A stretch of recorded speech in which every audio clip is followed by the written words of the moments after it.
Melvin Purvis was energetic, he was skilled, he was focused, he was bright. And when he went up against Pretty Boy Floyd, he was very successful. When he had to go up against John Dillinger, he was getting in the ring with Muhammad Ali. Let's play a game, Mr. President. It's called spin the die. Y'all get up against that wall.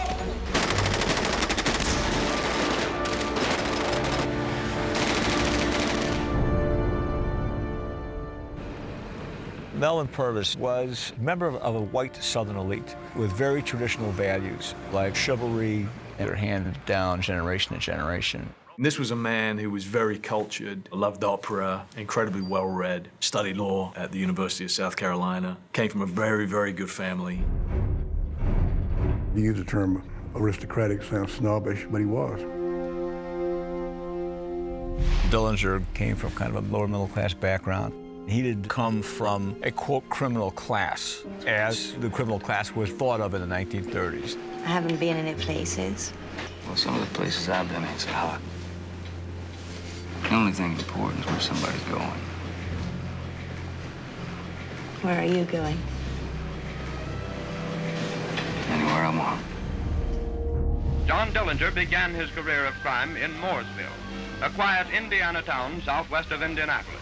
Here is the Friends Church where he went as a boy, but he spent his youth idling about pool rooms. Dillinger was born out of the combination of youth, ignorance, and drunkenness. He robbed a local grocer. He was sent to prison for 10 years. He was in the penitentiary at Michigan City. And he was, he was a kid. Action!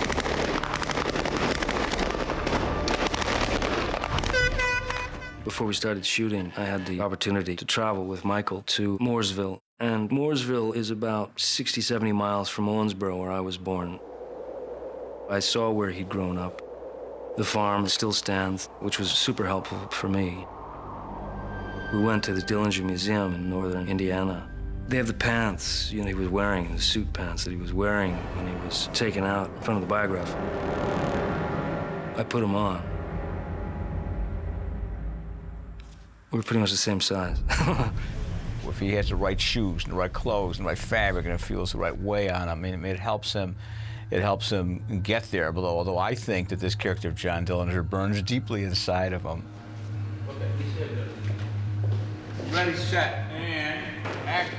It was just to try to get into Dillinger's head, or allow him to get into mine. This is John Dillinger's coat. It's made by... I've always liked thinking of every role as being, like an investigation. And people don't understand, why am I looking for these things? Christian's about doing the work, about acquiring those characteristics and soaking up the experiential kind of research. Just a normal kind of shooting position, just slightly bent, pushing it out into that position. No round in the chamber, no round in the magazine. Right. Because I couldn't clone of anybody better. I'm flattered you have my accent. Christian Bale came to South Carolina. He spoke to a lot of people who had known my father as children. He asked a lot of questions about my father's mannerisms and things of that sort.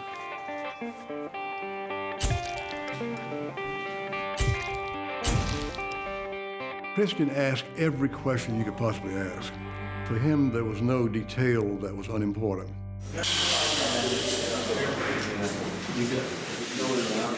Johnny and I met like 3 times throughout the whole course of this movie. Yeah, hypnotic. Hypnotic. Yep. Okay. Yep. It was a real pleasure to sort of play cat and mouse with him. It's a fictional scene where Purvis does meet with Dillinger. Johnny? Well. It's 2 fighters getting in the ring, taking a poke at each other, trying to suss each other out psychologically. You act like a competent man, Mr. Purvis. You got a few qualities. But up close, toe to toe, when somebody's about to die right here, right now, I'm used to that. How about you? Dillinger is using the opportunity to find out as much as he can about Purvis. And as they're separating, just in a quiet voice, Johnny said, "Gotta get yourself another line of work, Melvin." And it just stops Purvis. Melvin is quite shaken by that. that this man was able to tell him something about himself, which was shocking because maybe it was true.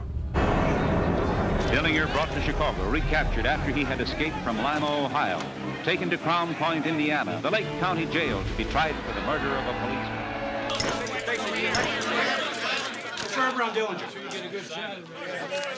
Dillinger, he had a natural charisma. He was savvy about public relations.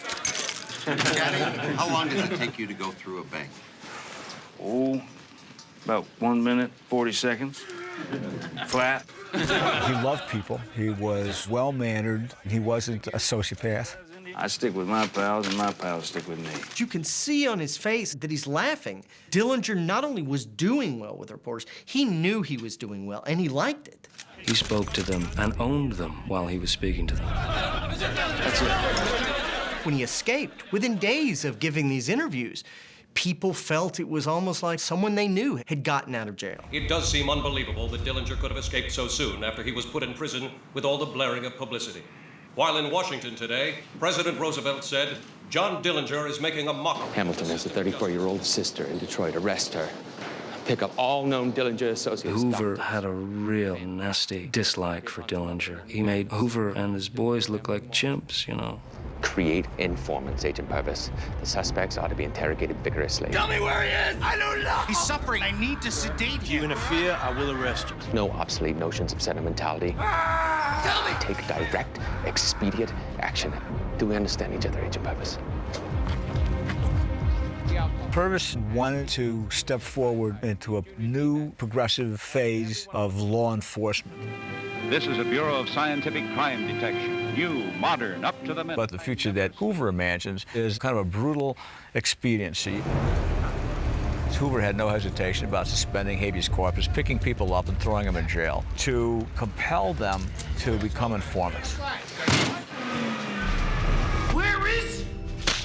I can't hear you! Ends justify the means. Those men cannot treat a woman in this way. And that generated within Melvin Purvis a certain disharmony, a dissonance. And he becomes a man in conflict.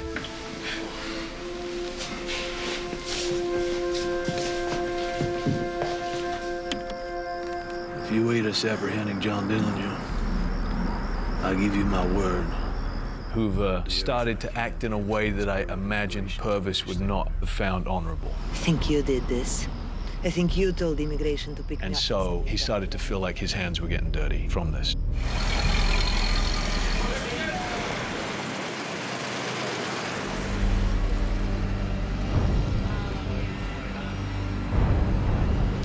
By the time they got Dillinger, he had to compromise himself and his own values so much by that point that he was questioning really who was the loser here. Right after the Dillinger case, the relationship between Hoover and my father started to sour. Melvin H. Purvis, the nemesis of John Dillinger. I think Hoover thought my father was getting too much publicity. I have just completed 8.5 years in the service of the Federal Bureau of Investigation, the United States Department of Justice. And I'm leaving that service with considerable regret. My experience with all the FBI guys around Quantico, I found that we were actually telling them a lot of information about Purvis because in their FBI records, so much of his history had just been erased. Since escaping from this Indiana jail, Dillinger... 8:30 in the morning, armed with his wooden toy pistol, Dillinger overawed his guard... And again shot his way to St. Paul, where he got away after another... The leader in bank robberies in New Carlisle, Ohio, Farrell, Pennsylvania, Indianapolis. Lucky! You old son of a gun! He built himself into a legend. Let's get a load of this empty purple bin, shall we? Yeah, but when are we going to get... Well, what about tomorrow night? I've got to commute you. Say, do you think you're doing me a favor by keeping me locked up in this filthy trap for the rest of my life? So that I can rot in this hole. No, thanks. And I think Dillinger had some idea of what he was doing.